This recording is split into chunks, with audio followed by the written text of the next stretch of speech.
चमत्कारी बहू की लालची सास। राजगढ़ की गौरी अपने माता पिता की इकलौती संतान थी। गौरी के पिता मेहनत कश किसान थे। वो सारा दिन खेतों में काम करते। गौरी अपनी माँ का किचन में हाथ बटाती। वो जंगल से लकड़ियाँ बीनती और माँ के चूल्हे में मदद करती। एक दिन वो जंगल में लकड़ी बीनने गई थी कि तभी उसे रोने की आवाज़ आती है।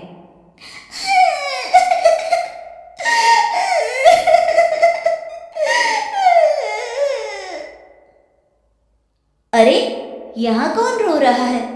इस जंगल में भला किसी के रोने की आवाज? जरूर कोई जंगल में फंस गया होगा।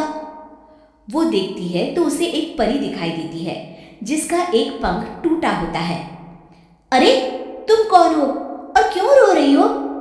मैं परीलोक की रानी हूँ। पृथ्वीलोक में घूमने आई थी, लेकिन देखो ना, मेरे पंख ही टूट गए। अब मैं कैसे उड़ान भरूंगी? अरे, इसे जोड़ना तो आसान है। रुको, मैं अभी जोड़ देती हूँ। ये कहकर गौरी लकड़ी और रस्सी की सहायता से पंखों को जोड़ देती है। परी अपने जुड़े हुए पंखों को देखकर खुश हो जाती है और गौरी को वरदान देती है कि वो पूर्णिमा की रात किसी भी चीज को हाथ लगाएगी तो वो सोने की हो जाएगी। लेकिन गलती से अगर उसने किसी इंसान को छू लिया तो वो अगली पूर्णिमा तक सोने का ही रहेगा। गौरी घर आती है और सारी बात अपने माता पिता को बताती है।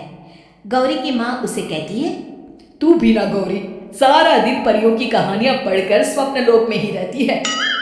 नहीं माँ, मैं सच बोल रही हूँ। देखो, आज पूर्णिमा की रात है ना, इसलिए डर के मारे मैं कोई सामान भी नहीं छू रही हूँ। अच्छा, ऐसी बात है बिटिया रानी, तो जरा इस घड़े को हाथ लगा दे।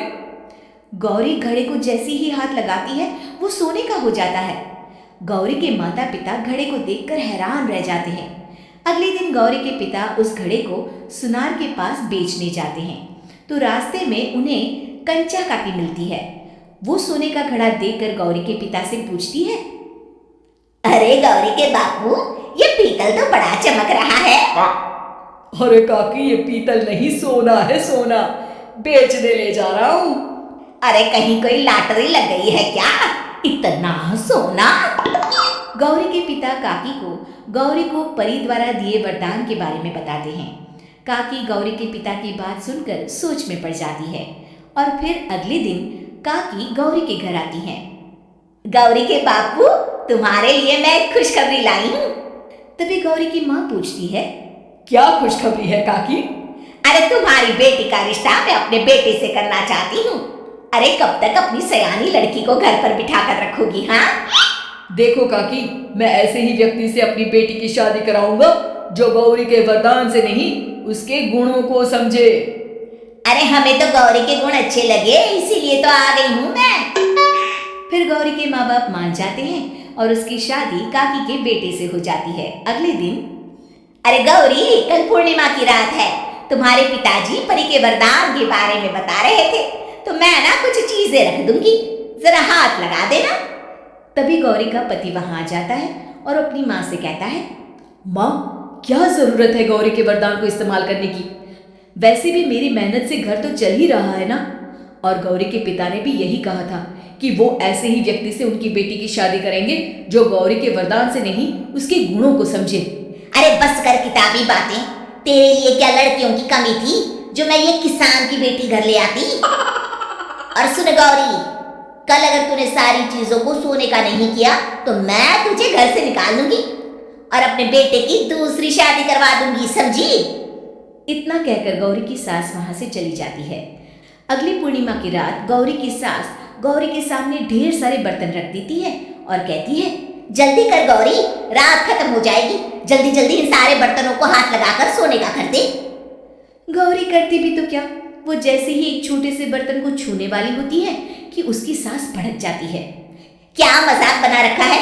इतने छोटे से बर्तन में क्या होगा? ये ले, ये बड़ा वाला बर्तन। जैसे ही बड़ा सा बर्तन लेकर गौरी की सांस उसकी तरफ बढ़ती है, वैसे ही बर्तन के बाहर से वो धड़ाम से गिर जाती है। सांस को गिरा देख गौरी उन्हें संभालने दौड़ती है और वो सांस को हाथ लगाकर कहती है, अरे सासू माँ, क्या हो गया आपको? कहीं चोट तो नहीं लगी ना? लेकिन जैसे ही वो हाथ सांस से हटाती है तो देखती है कि उसकी सांस सोने की हो गई है। गौरी सोनी की सास को देखकर रोने लगती है और अपने पति से कहती है, मुझे परी ने कहा था कि अगर मैं किसी इंसान को हाथ लगाती हूँ तो वो अगली पूर्णिमा तक सोने का ही रहेगा। अब मैं क्या करूँ? अरे करना क्या है, माँ को उठाकर अलमारी में रख दो। और हाँ, लालच का फल बुरा ही होता है। ज्यादा बड़े बर्तन को सोने का बनाने के चक्कर में माँ का ये हाल हुआ है। ये कहकर वो दोनों माँ की तरफ देखने लगते हैं।